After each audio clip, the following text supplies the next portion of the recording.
नमस्कार विद्यार्थी मित्रांनो. आपण मागच्या लेक्चरला ऑस्मॉसिस प्रेशर नावाची एक कोलिगेटिव्ह प्रॉपर्टी आपण शिकलेलो होतो, बरोबर आहे. यामध्ये आपण शिकलेलो होतो की how osmosis process is done. Osmosis होतं कसं हे आपल्याला त्या प्रोसेसमध्ये आपण त्या प्रॉपर्टीमध्ये आपण बघितलेलं होतं. थोडीशी आपण एक रिव्हिजन घेऊया आणि मग आजचा पुढचा टॉपिक आपण घेऊया. आपण ऑस्मॉसिस प्रेशरमध्ये जर तुम्हाला आठवत असेल तर एक बॉक्स घेतला होता आपण. या बॉक्समध्ये दोन बॉक्स घेतले होते, एक नाही घेतला होता, दोन बॉक्स घेतले होते आणि या दोन बॉक्समध्ये आपण सोल्युशन्स घेतले होते. सोल्युशन 1 आणि यात घेतला होता आपण सोल्युशन 2. याचं कॉन्सन्ट्रेशन C1 घेतलं होतं, याचं कॉन्सन्ट्रेशन C2 घेतलं होतं आणि हे C1 is greater than C2 आपण असं घेतलेलं होतं. आणि या ठिकाणी जे होतं ते सेमी परमिएबल मेम्ब्रेन हा प्रकार होता. यामध्ये असे पोर्स असतात.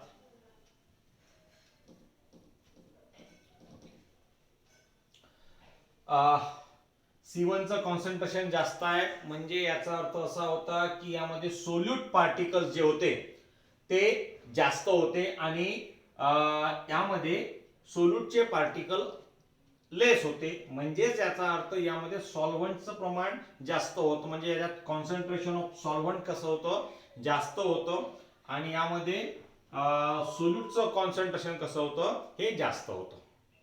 करेक्ट. आता हे जे मेम्ब्रेन होतं सेमी परमिएबल मेम्ब्रेन, हे जे मेम्ब्रेन होतं हे मेम्ब्रेन सोल्यूटच्या पार्टिकलला अलाउ करत नव्हतं. सोल्यूटच्या पार्टिकलला अलाउ करत नव्हतं पास होण्याकरिता. म्हणजे राहिलं कोण, सॉल्व्हंटचे. आपण असं म्हणूया की इथे प्युअर सॉल्व्हंट आपण घेतला, प्युअर सॉल्व्हंट घेतला आणि इथे आपण एक सोल्युशन घेतलेलं आहे. समजा हे सॉल्व्हंटचं आहे. ओके, यामध्ये सोल्यूट काहीच नाही आहे. उदाहरणार्थ इथे आपण घेऊया fresh water, fresh pure water, pure water. आणि इथे आपण सॉल्टी वॉटर घेऊया.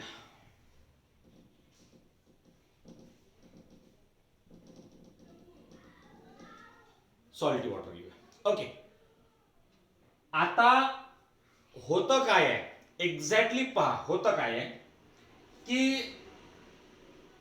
हे एसपीएम जे आहे हे एसपीएम सोल्यूटच्या पार्टिकलला, म्हणजे यामध्ये सॉल्ट आणि वॉटर असं मिळून सोल्युशन आहे, तर या सॉल्टचे जे मॉलिक्युल्स असतील, सोडियम क्लोराईड म्हणूया आपण, सोडियम क्लोराईडच्या मॉलिक्युल्सला हा अलाउ करणार नाही, बरोबर आहे. आणि मग अलाउ कोण करणार आहे, फक्त इकडचं जे सॉल्व्हंट आहे म्हणजे प्युअर वॉटर जे आहे यालाच तो इकडे येण्याकरिता काय करतो, अलाउ करतो. ओके, नंतर आपण असं म्हणूया की इथे आपण एखादा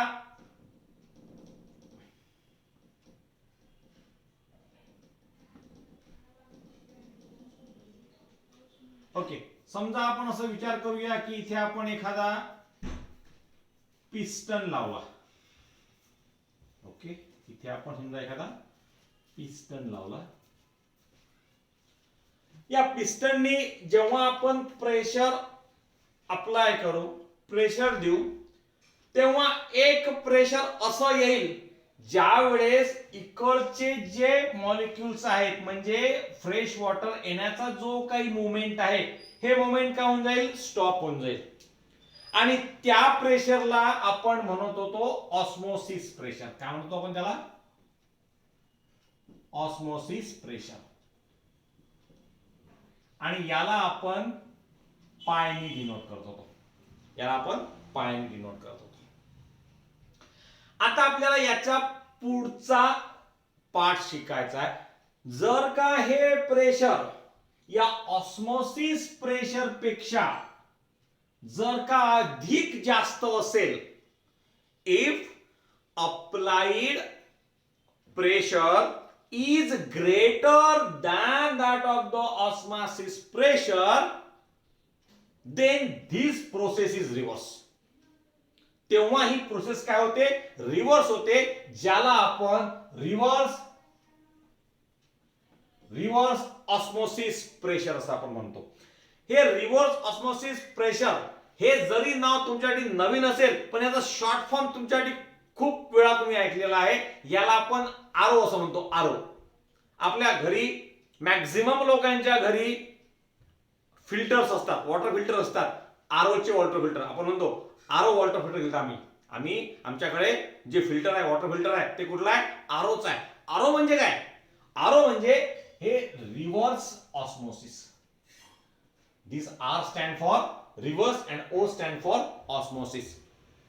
काय होत असेल, जेव्हा आपण हे प्रेशर, अप्लाइड प्रेशर जे असेल ते आपण या ऑस्मोसिस प्रेशर पेक्षा जास्त लावू, ऑस्मोसिस प्रेशर पेक्षा जास्त लावू, त्यावेळेला हे जे काही फ्रेश वॉटर इकडे येणार होतं, हे इकडे न येता या सोल्युशन मधलं जे काही फ्रेश वॉटर आहे, जो काही प्युअर सॉल्व्हंट आहे, हे सोल्युशन कोणतं सोल्युशन आहे, सॉल्टी सोल्युशन आहे. म्हणजे यामध्ये सॉल्ट आणि वॉटर यांचं मिक्सचर आहे. या मिक्सचर मधलं हा जो फ्रेश वॉटर आहे, हे फ्रेश वॉटर या इकडच्या प्युअर फ्रेश वॉटर मध्ये जाणं सुरू होऊन जाईल. ही प्रोसेस इथं काय होऊन जाते, बंद होऊन जाते. बघा आपल्या याच्यात काय होत असते, ज्या वेळेला आपण आपली आरो मशीन स्टार्ट करतो, आपलं वॉटर फिल्टर स्टार्ट करतो, आपल्या नळातलं पाणी यामध्ये भरपूर प्रकारचे काय असतात, सॉल्ट असतात, मिनरल्स असतात, ते वॉटर सोल्युबल असतात. करेक्ट. आता हे जे वॉटर सोल्युबल जे पार्टिकल आहेत, सोल्यूट पार्टिकल्स आहेत, यांना ती जी मशीन आहे ती अलाउ करत नाही. प्रेशर इतकं जास्त अप्लाय केलं जातं की याच्यामध्ये जो प्युअर वॉटरचा पार्ट असतो, तो प्युअर वॉटरचा पार्ट काय होतो, बाहेर निघणं सुरू होऊन जातो आणि तो पुन्हा एखाद्या कलेक्टर मध्ये आपण कलेक्ट करतो आणि नळाद्वारे तिथे जो मशीनला जो हे असतो, नळ असतो, टॅप असतो, त्या टॅप मधून आपल्याला काय मिळतं, ड्रिंकिंग वॉटर आपल्याला मिळतं, which is good for health. खूप जास्त प्रमाणात जर केले तर ते सुद्धा आपल्या शरीराला कसं असते, घातक असतात. कारण की नॅचरली जे काही सॉल्ट आणि मिनरल जे असतात ते आपल्या बॉडीला आवश्यक असतात. तेवढे जर का आपल्याला मिळाले नाही तर त्याची डिफिशियन्सी सुद्धा आपल्या आतमध्ये तयार होऊ शकते. त्यामुळे जास्त आरो वॉटर यूज करणं हे चांगली गोष्ट नाहीये. तो नंतरचा पार्ट आहे. चला, तर रिव्हर्स ऑस्मोसिस हा प्रकार समजला. एकदम सोपा पार्ट आहे. ऑस्मोसिसच्या एकदम अपोजिट ज्याला आपण काय म्हणतो असतो, रिव्हर्स ऑस्मोसिस प्रेशर. याच्या अगोदर आपण ऑस्मोसिस हा पार्ट शिकलो होतो, ज्यामध्ये आपण a flow of solvent through a semi permeable membrane into the solution असं आपण त्या ठिकाणी म्हटलेलं होतं. या ठिकाणी आपण शिकणार आहोत रिव्हर्स ऑस्मोसिस जे प्रोसेस आपण जे शिकलो त्यामध्ये आपण direction of osmosis is reverse by applying the extra pressure larger than the osmosis pressure, ज्याला आपण काय म्हणतो, रिव्हर्स ऑस्मोसिस म्हणतो. यामध्ये pure solvent flows from solution to the pure solvent, pure fresh water. Example आपण घेतला एक सॉल्टी वॉटरचा आपण एक्झाम्पल घेतला आणि तुमच्या पुस्तकात सुद्धा हेच एक्झाम्पल दिलेलं आहे. एका पार्टला सॉल्टी वॉटर घेतलेला आहे, एका पार्टला फ्रेश वॉटर घेतला आहे. आणि जेव्हा तुम्ही प्रेशर अप्लाय कराल आणि प्रेशर अप्लाय केल्यानंतर ते प्रेशर जेव्हा ऑस्मोसिस प्रेशर पेक्षा जास्त होईल त्यावेळेला काय होतं, या सोल्युशन मधला जो फ्रेश वॉटर आहे ते फ्रेश वॉटर या साइडच्या फ्रेश वॉटर मध्ये ऍड होणं सुरू होऊन जातं आणि याची क्वांटिटी काय होते, वाढत वाढत जाते. या पार्टला आपण काय म्हणतो असतो, रिव्हर्स ऑस्मोसिस प्रेशर, ज्याला शॉर्ट फॉर्म मध्ये आरओ असं सुद्धा म्हटलं जाते. रिव्हर्स ऑस्मोसिसलाच शॉर्ट मध्ये आरओ असं म्हटलं जातं. मला असं वाटते या ठिकाणी आपल्याला रिव्हर्स ऑस्मोसिस बद्दलच्या ज्या काही डिफिकल्टीज होत्या त्या डिफिकल्टीज आपण जो कन्सेप्ट होता तो कन्सेप्ट आपण इथे समजून घेतलेला आहे. जर डायग्राम काढायची असेल तर तुम्ही तुमच्या वहीमध्ये डायग्राम काढू शकता. अन्यथा मला असं वाटतं तुमच्या पेजच्या टेक्स्टबुकला किती 41 पेजला की 40 पेजला या 42 असंच काहीतरी 2-3 नंबर मधलं एक पेज आहे. त्या पेजला सेम टू सेम डायग्राम तुम्हाला ही भेटून जाईल. तुम्ही ती एकदा काढा आणि डेफिनेशन जी आहे ती लिहून काढा. बोर्डाच्या परीक्षेमध्ये डेफिनेशन्स मात्र आपल्याला विचारल्या जातील याची मात्र तुम्ही नोंद घ्यावी. ओके, तर हे 2 मिनिटात तुम्ही हे पटकन घेऊन काढा.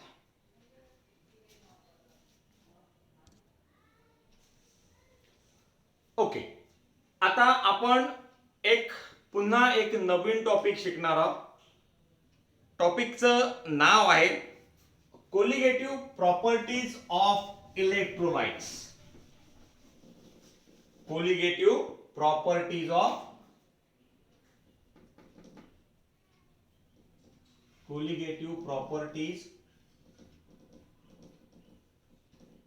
इलेक्ट्रोलाइट्स.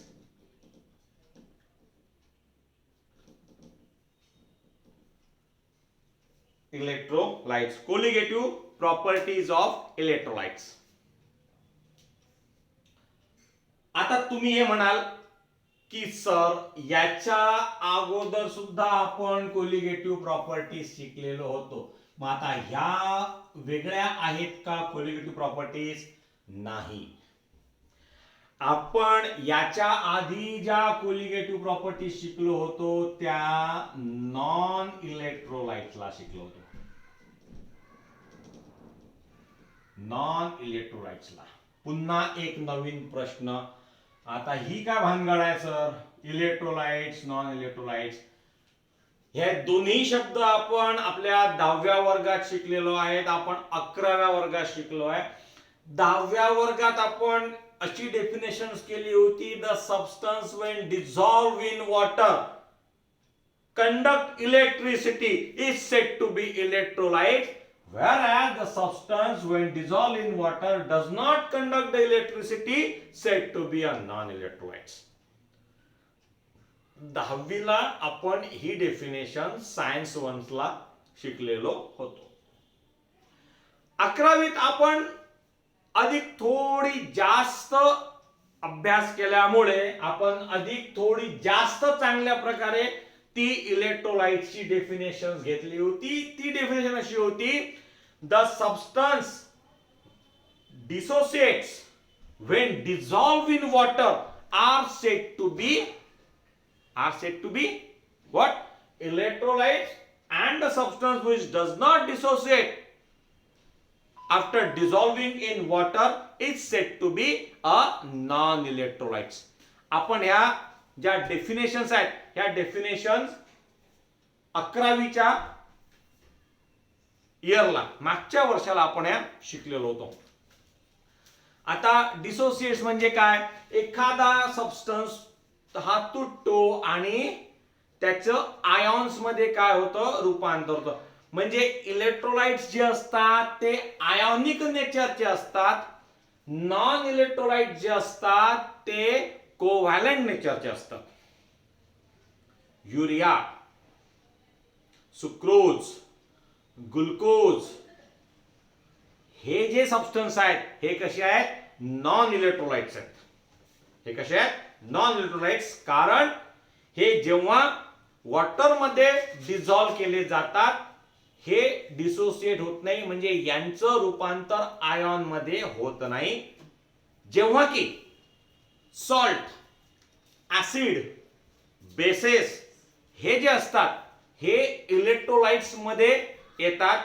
कारण हे जेव्हा वॉटर मध्ये आपण डिझॉल्व करतो तेव्हा यांचे काय पडतात? आयॉन्स पडतात. उदाहरणार्थ NaCl सॉल्ट आहे. जेव्हा वॉटर मध्ये डिसॉल्ट केला तो Na positive plus Cl negative. Urea, युरियाचं काय H2N C double bond O NH2 हा युरिया. हा जेव्हा वॉटर मध्ये डिझॉल्व केला जातो याचे आयॉन्स पडत नाही, म्हणून आपण याला काय म्हणत असतो, याला आपण म्हणत असतो non electrolytes, whereas this is said to be a electrolytes. याला आपण काय म्हणत असतो, इलेक्ट्रोलाइट्स. मग प्रश्न असा आहे की आता या इलेक्ट्रोलाइट्सच्या ज्या प्रॉपर्टीज आहेत, कोलिगेटिव्ह प्रॉपर्टीज आहेत, ह्या काय वेगळ्या आहेत का, अजिबात नाही. कोलिगेटिव्ह प्रॉपर्टीच्या सुद्धा याच्या सुद्धा कोलिगेटिव्ह प्रॉपर्टीज त्याच आहेत. म्हणजे lowering in vapour pressure, boiling elevation in boiling point, depression in freezing point, osmotic pressure, osmotic pressure. आता आणखीन एक प्रश्न आहे की sir colligative properties actually vapour pressure आहे का? नाही. वेपर प्रेशर ही कोलिगेटिव्ह प्रॉपर्टी नाही. लोअरिंग वेपर प्रेशर लोअरिंग ही मात्र प्रॉपर्टी कोलिगेटिव्ह प्रॉपर्टी आहे. आपण ज्या शिकलेलो होतो ते म्हणजे वेपर प्रेशर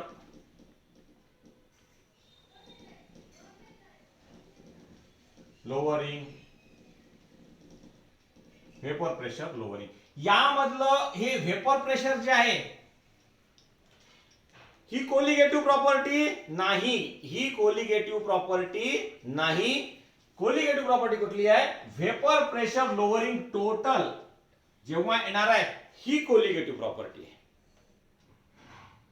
आठवत असेल व्हिडिओ आपले थोडेसे मागे जाऊन पहा, याचा फॉर्म्युला आपण लिहिला होता delta P is equal to P01 into X2, P01 into X2. आठवतं का? बरोबर आहे. याच्या अधिक समोर जर आपण गेलो तर या X2 ची सुद्धा व्हॅल्यू आपण इथं लिहिलेली होती. X2 ची व्हॅल्यू आपण लिहिली होती. काय होती ती X2 ची व्हॅल्यू सांगू शकाल?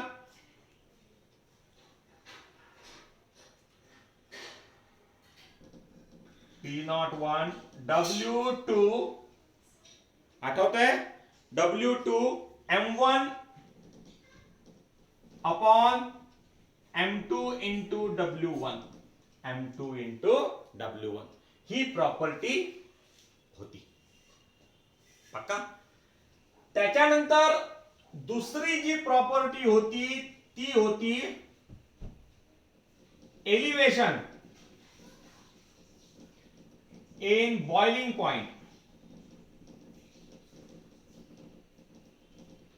Elevation in boiling point. Boiling point is not a colligative property, but elevation in boiling point is a colligative property. आणि elevation in boiling point आपण डेल्टा TB यांनी दर्शवलेलं होतं आणि याचा KB into M, KB into M हा formula आपण लिहिला होता. आणि याला अधिक समोर जाऊन आपण लिहिलं होतं 1000 KB into W2 upon M2, correct, upon M2 into W1, M2 into W1 हा असा एक पार्ट लिहिला होता. याचप्रमाणे आपण freezing depression in freezing point, depression in freezing point हा सुद्धा आपण घेतला होता. यामध्ये फ्रीजिंग पॉइंट ही कोलिगेटिव्ह प्रॉपर्टी अजिबात नाही आहे. डिप्रेशन इन फ्रीजिंग पॉइंट मात्र ही कोलिगेटिव्ह प्रॉपर्टी आहे आणि ही आपण डिनोट केली होती डेल्टा TF, डेल्टा TF आणि याला आपण लिहिलेलं होतं KF into M. KF into M, आणि M ची व्हॅल्यू पुन्हा आपण लिहिली होती 1000, हा KF जसच्या तसाच लिहिला होता into W2 upon M2 into W1. मग आपण हा M2 इकडे घेऊन जायचो आणि आपल्याला molar mass from depression in freezing point किंवा molar mass of solute from elevation in boiling point वगैरे, हे जे आपण कन्सेप्ट घेतलेले होते ते व्हिडिओ तुम्ही पुन्हा एकदा बरोबर पहा तर तुम्हाला समजेल. तिसरा होता आणि सगळ्यात चौथा होता तो म्हणजे osmotic pressure.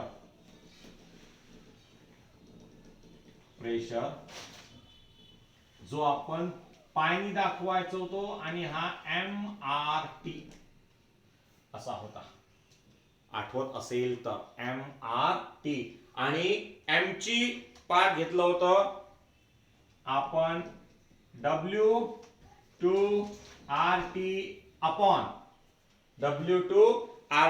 Upon M2V. M2V असा आपण हा पार्ट घेतलेला होता, आठवत असेल तर. इलेक्ट्रोलाइट्स मध्ये सुद्धा आपण ह्याच प्रॉपर्टी घेणार आहोत. Study of colligative properties of electrolytes is also the same.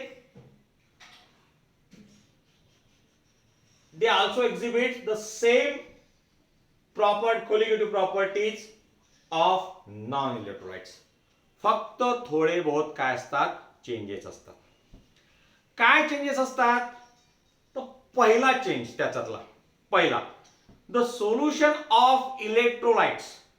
इलेक्ट्रोलाइटचे कुठलेही सोल्युशन असो हे सुद्धा कोलिगेटिव्ह प्रॉपर्टी म्हणजे नॉन इलेक्ट्रोलाइटच्या कोलिगेटिव्ह प्रॉपर्टी सारखेच एक्झिबिट्स करतात, परंतु ते which do not obey the relations of non electrolytes. परंतु ते नॉन इलेक्ट्रोलाइटचे कुठलेही रिलेशन्स ओबे करत नाही. हा त्यांचा पहिला मुद्दा. दुसरा मुद्दा, the colligative properties of the solution. Colligative property of the solutions of electrolytes, इलेक्ट्रोलाइटच्या ज्या काही कोलिगेटिव्ह प्रॉपर्टीज असतील are greater than those to be expected colligative properties of non-electrolyte of the same concentration.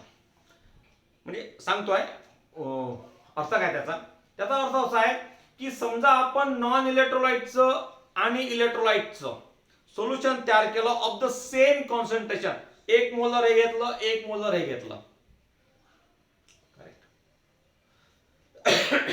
Sorry म्हणजे 1 मोल solution आपण युरियाचं घेतलं आणि 1 मोल सोल्युशन आपण NaClचं घेतलं. ओके, आता युरिया हे नॉन इलेक्ट्रोलाइट आहे आणि NaCl हे इलेक्ट्रोलाइट आहे. आधीच आपण याच्या अगोदर समजून घेतलेलं होतं ते काय आहे. तर कोलिगेटिव्ह प्रॉपर्टी जी काही युरियासाठी असेल त्याच्यापेक्षा जास्त कोलिगेटिव्ह प्रॉपर्टी ही NaCl साठी असेल. पुन्हा प्रॉब्लेम आला, हे कसं काय तर बघा, आपण एक मिनिट हे लिहून घेतलंय, हे लिहून घ्या. तुमच्याकडे आहेच हे लिहिलेलं, असेल तर पॉज करून लिहून घ्या. ओके, मी मोडतोय.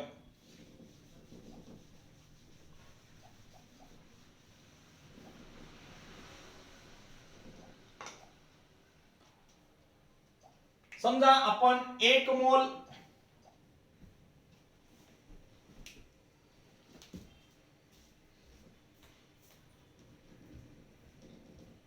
युरिया घेतला, 1 मोल युरिया घेतला. आता प्रश्न आहे की 1 मोल युरियामध्ये किती युरियाचे पार्टिकल असतील, किती युरियाचे पार्टिकल असतील. सोपा होता. 6.022 into 10⁻23. ॲव्होगाड्रोच आठवतं मागच्या वर्षात शिकलेलो. आता युरिया जेव्हा वॉटरमध्ये डिझॉल्व आपण करतो तेव्हा तो डिसोसिएट होत नाही, म्हणजे त्याचे आयॉन्स पडत नाहीत. म्हणजे इकडे सुद्धा आपल्याला युरिया जच्च्या तसाच आपल्याला मिळतो. म्हणजे इकडे जर का 6.022 पार्टिकल असतील इंटू 10⁻23, तर राईट हँड साईडला सुद्धा किती मिळणार आहेत? 6.022 इंटू 10⁻23. आता याच कॉन्सन्ट्रेशनचं म्हणजे 1 मोलर कॉन्सन्ट्रेशनचं आपण NaCl सोल्युशन जर तयार केलं, NaCl हे सुद्धा किती घेतलं? 1 मोल. म्हणजे किती आले असतील पार्टिकलच्या? 6.022 इंटू 10⁻23. पण जेव्हा NaCl आपण डिझॉल्व करतो तेव्हा NaCl 2 पार्ट मध्ये होतो, Na positive plus Cl negative. Na positive plus Cl negative म्हणजे त्याचा अर्थ असा होतो की Na पॉझिटिव्ह आणि Cl जे दोन आपल्याला भेटलेले आहेत पार्ट, हे दोन सुद्धा पार्ट असे भेटले असतील, 1 मोलचे भेटले असतील. म्हणजे या सोल्युशन मध्ये Na पॉझिटिव्हचे किती पार्टिकल असतील? तर 6.022 इंटू 10⁻23. आणि याचे किती असतील? याची तितकीच असतील, 6.022 इंटू 10⁻23. घेतलं किती होतं? 1 मोल. मिळाले किती? याचं 1 मोल, याचं 1 मोल, 1 प्लस 1 इज इक्वल्स टू 2 मोल. किती भेटायला पाहिजे होतं? काय एक्सपेक्टेड होतं? हे असं एक्सपेक्टेड होतं युरिया सारखं. इकडे 1 मोल घेतलं तर इकडे 1 मोल भेटलं, पण हे नॉन इलेक्ट्रोलाइट होतं म्हणून भेटलं.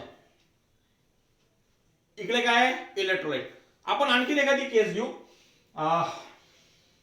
CaCl2. हा सुद्धा काय? इलेक्ट्रोलाइट्स आहे. आपण याला जर काय हे केलं तर Ca2 positive plus twice Cl negative. काही काही म्हणा असली तर Cl2 निगेटिव्ह चुकीचं, कधीच भेटणार नाही. Cl2 minus never be form. Cl2 minus मिळणार नाही, हे चुकीचं इक्वेशन आहे. असं लिहायचं नाही, ट्वाइस Cl मायनस. म्हणजे इथे 1 मोल घेतलं होतं तर 6.022 इंटू 10⁻23. इकडे याचे 6.022 इंटू 10⁻23 आणि याचं 2 इंटू 6.022 इंटू 10⁻23. एकूण किती? 1 अधिक 2 3, 3 इंटू 6.022 इंटू 10⁻23. म्हणजे घेतलं होतं 1 मोल, मिळाले किती? 3 मोल. म्हणजे याचा अर्थ आपल्याला कोलिगेटिव्हची प्रॉपर्टी मिळत आहे ती कशी? जास्त मिळते आहे, greater than that of the expected colligative property of non electrolytes. हा त्या मुद्द्याचा आपला सेकंड जो मुद्दा होता, जो पॉइंट होता, त्याचं हे एक्सप्लेनेशन आपण याप्रमाणे घेऊ शकतो. AlCl3 मध्ये अधिक जास्त होऊन जाईल. Al tripositive plus thrice Cl negative, 3 आणि 1 4 म्हणजे 4 मोल. म्हणजे 1 मोल टाकल्यानंतर 4 मोलचा आपल्याला प्रॉपर्टी आपल्याला मिळेल. कोलिगेटिव्ह प्रॉपर्टी ते काय होते? जास्त. कोलिगेटिव्ह प्रॉपर्टी म्हणजे काय मित्रांनो? कोलिगेटिव्ह प्रॉपर्टी ही नंबर ऑफ पार्टिकल्सवर डिपेंड असते. Number of particle. नेचरवर ही प्रॉपर्टी डिपेंड नाही, ही नेचरवर नाही आहे. सोल्यूटचं नेचर काय आहे याच्यावर अजिबात डिपेंड नाही आहे. सोल्यूटचे किती पार्टिकल इन्व्हॉल्व होत आहेत तिच्यावर ही कोलिगेटिव्ह प्रॉपर्टी काय असते? अवलंबलेली असते. लक्षात येतं. तिसरा याचा सगळ्यात महत्वाचा point, molar masses. The molar masses of electrolytes in aqueous solution. म्हणजे इलेक्ट्रोलाइटचे ॲक्वियस सोल्युशन मधले जे मोलर मासेस असतात हे आपण डिटरमाइन करू शकतो कोलिगेटिव्ह प्रॉपर्टीजनी, आणि ते आपल्याला थोडेफार लेस एक्सटेंड मध्ये आपल्याला भेटतात. म्हणजे ज्यांचं मोलर मास जे ऍक्च्युअली असते, फॉर्म्युला मास जे असेल, म्हणजे उदाहरणार्थ माझा म्हणण्याचा अर्थ असा आहे की NaCl चं फॉर्म्युला मास काय असेल, Na चं जे असेल प्लस Cl चं, बरोबर, 35.5 प्लस Na चं 23, दोघांची ऍडिशन केली. आपल्याला इतकी भेटायला पाहिजे होती जे आपल्याला इलेक्ट्रोलाइट्स नॉन इलेक्ट्रोलाइट्स मध्ये आपल्याला भेटत होती, सेम टू सेम भेटत. पण या ठिकाणी आपल्याला ही जी असते मास जे असतं, फॉर्म्युला मास जो असतो, फॉर्म्युला मास पेक्षा याचं जे मास आहे, जे कोलिगेटिव्ह प्रॉपर्टीने आपण जे मास काढत असतो, हे मास थोडंफार लोअर प्रमाणात भेटतं, आपल्याला कमी प्रमाणात भेटतं. हा त्याचा तिसरा मुद्दा. ओके. नंतर आपण एक असा भरपूर लोकांमध्ये असा प्रश्न असेल की कोलिगेटिव्ह प्रॉपर्टीज ज्या असतात इलेक्ट्रोलाइटच्या ह्या जास्त का असतात नॉन इलेक्ट्रोलाइट पेक्षा. म्हणजे why the colligative properties of electrolyte solution are greater than that of the non electrolyte solutions of the same concentration. तर याचं उत्तर आपण हे देऊ शकतो की इलेक्ट्रोलाइट जे असतात ते डिसोसिएट्स होतात आणि नॉन इलेक्ट्रोलाइट्स जे असतात हे डिसोसिएट होत नाही. आणि म्हणून आपल्याला कोलिगेटिव्ह प्रॉपर्टीज इलेक्ट्रोलाइटच्या असतात, ह्या नॉन इलेक्ट्रोलाइट पेक्षा कशा मिळतात, जास्त मिळतात. ओके.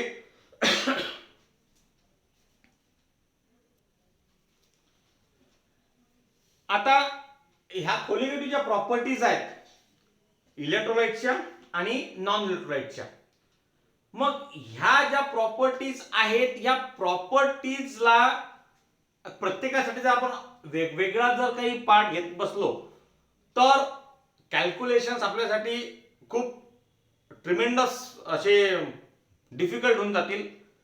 आणि हा जो पार्ट आहे, हा पार्ट सॉल्व्ह करण्यासाठी एक सायंटिस्टने खूप जबरदस्त यामध्ये हेल्प केली होती, ज्या सायंटिस्टचं नाव आहे व्हॅन टॉप. यांनी असा एक फॅक्टर दिला ज्याला आपण व्हॅन टॉप फॅक्टर असं म्हणतो असतो, I. Okay, van top factor. तर या व्हॅन टॉप फॅक्टर विषयी आपल्याला नेक्स्ट जो आपला व्हिडिओ असेल, लेक्चर असेल, त्या लेक्चरमध्ये आपण या व्हॅन टॉप विषयी आपण काय घेऊ, संपूर्ण माहिती आपण घेणार आहोत. नेक्स्ट जो आपला व्हिडिओ असेल, हा व्हिडिओ मे बी थेरॉटिकल पार्टचा हा आपला शेवटचा व्हिडिओ असणार आहे, पुढचा व्हिडिओ.